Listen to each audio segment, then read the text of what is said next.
Ooh, I don't even know if I am ready to do this. But let's get into it though.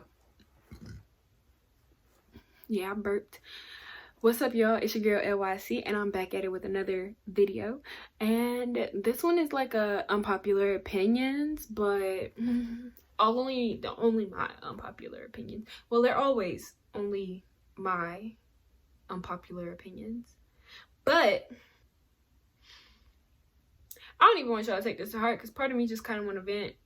Part of me just kind of want to let out everything I feel about corporations and why they suck. Why a corporate job isn't even worth it. I don't even know where to start. Like, we could start with the superiority complex that most people managing have there. We could start with the belittlement of entry-level positions. We could start with the general destruction of small businesses and small consumerism from these huge conglomerates just taking over whole markets. We could start with the fact that my boss is just a piece of shit. And I'm not saying that all corporations are bad. You could probably find a good corporation out there somewhere, but I just don't feel like it's worth the time and the effort, honestly, when you could build your own business, when you could get paid more as a supervisor in a retail store with the same amount of experience you would need to get an entry-level job at a corporation. Or how about the fact that 9-to-5s are just generally toxic because you spend 5 days a week with the same people? How about work-life gossip? It's so much stuff. It's so much stuff. I don't even know where to begin. I guess we can begin as to why I even feel like I want to talk about this. I wanted a corporate job so bad. I thought it was the answer. Get that corporate money, make that little bit of bread, do my little side hustles, and keep it pushing, keep it moving. You know, nothing too much, nothing too little, nothing anything. It's the perfect plan, you would think. I was wrong. For one, I have this sneaky inclination that the only reason I was hired was because I seemed like no, not even why I was hired, because the boss hiring me and the general manager hyping me up to the boss are two different things. I feel like my GM only hyped me up to his boss because I was that tolerable black girl, you know. I'm light skinned, I'm very much house slave color, I'm giving very much soft and respectful. I'm not giving angry black girl all the time. But see, what he didn't understand about me was that I can turn that mode on because I'm very secure in who I am.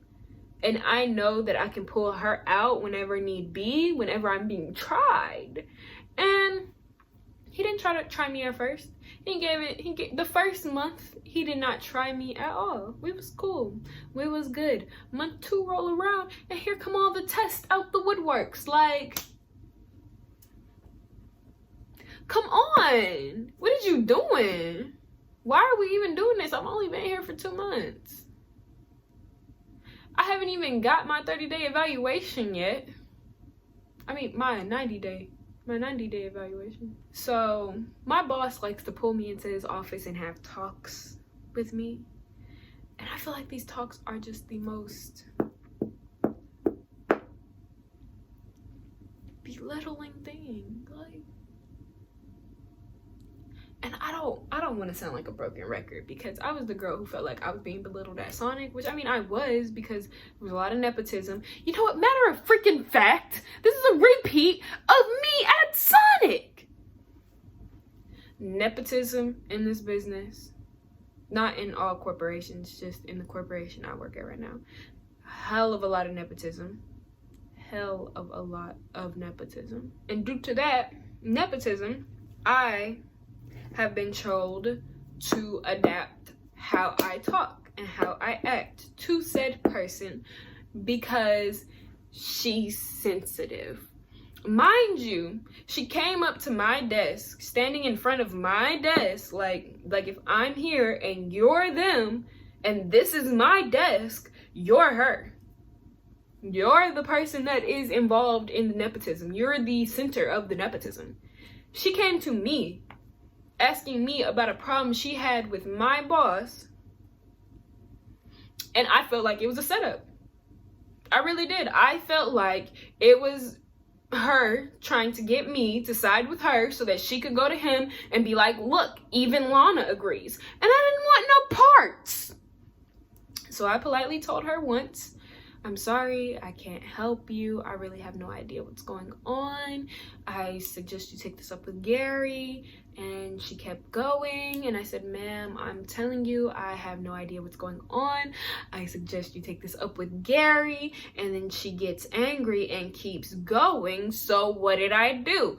Look, sweetheart, I don't want anything to do with this. This is between you and Gary. Please go handle it with him. Apparently that was attitudinal. Apparently that was rude. Apparently I need to fix the way I talk. Okay? That's fine. I'll do it. What he didn't expect was for me to hold him to the same accord. So he says something generally attitudinal and snappy to me. And I didn't even point it out in a condescending way. I was not trying to prove any kind of point here. I was generally just telling my boss, like, hey, what you just said to me, it can come off wrong. And I even said no offense. I was like, hey, no offense. I don't want to ruffle any feathers here, but you know how the owner said that you can come off a little attitudinal, I think I said snappy. A little snappy. Well, this is one of the moments in which I feel like that may come across in your speech, and that you might want to be more aware of that. And apparently me saying that was me attacking him, and that I just don't understand him and where he's coming from and all of these things. Mind you, the entire time he will not let me get a single word out. I literally had to check him and tell him he was cutting me off, even though I'm the receptionist, I'm the 20-year-old, and this man is like 36, 37. What I look like, I should not have to tell no adult how to be an adult, but apparently I do. And I'm highly, highly underappreciated. So I tell him straight up, you know, you're snappy, you're tripping, and everything that I said was out of the same kindness of my heart as you would like to tell me. Don't forget that you told me I was being attitudinal. Don't forget what you said, bro. And don't forget that you allowed me in on that conversation. I was going to mind my business, and you said, no, you can stay and hear it. I didn't even ask.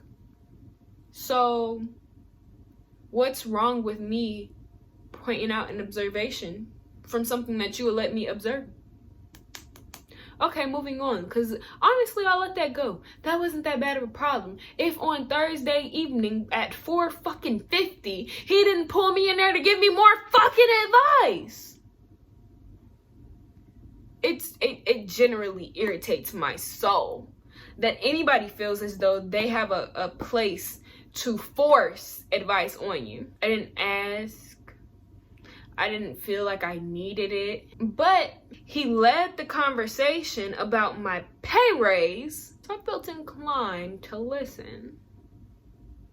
And honestly, from what he said in the 7 minutes that I let him talk, it sounded a lot like I don't deserve a pay raise because I'm not busy 5 days a week, 8 hours a day, every single minute, every single hour. What kind of misogynistic, superiority complex ass shit is that? He ain't even busy 5 days a week, 8 hours a day, every minute of every hour. And I don't get paid nearly as much as you, boo-boo. I don't get paid nearly as much as you. Matter of fact, my title is receptionist / dispatcher. Receptionists make $10 an hour. Dispatcher makes $17. You gave me $11 fucking dollars. Shut the fuck up. Please, respectfully, shut the fuck up. The hell? And then he proceeds to say, I feel like you should grab the bull by the horns more and be more enthusiastic about the new work that we are handing to you. Mind you, it is illegal for you to add responsibilities to anybody's contract without offering a pay raise if that contract does not legally say responsibilities may be added by the business's discretion. And baby boy, huh?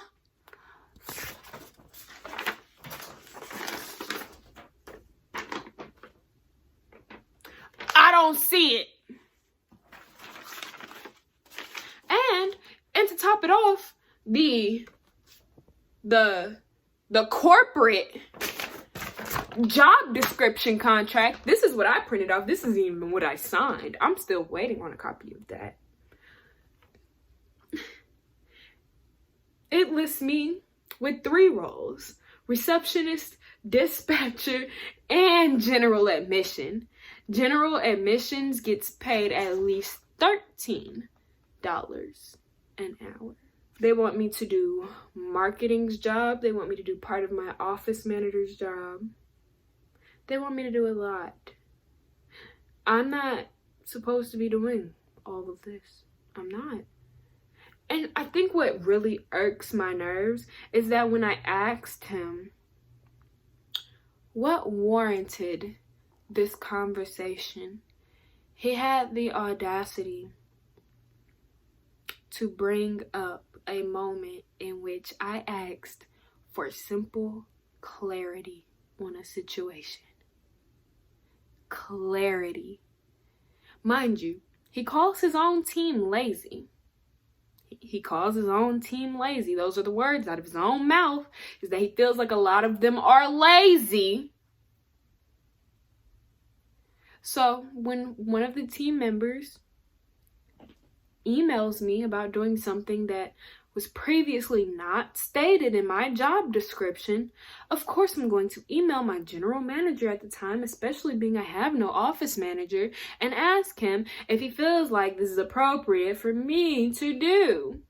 Especially being that the person who does it is the file coordinator, like the job coordinator.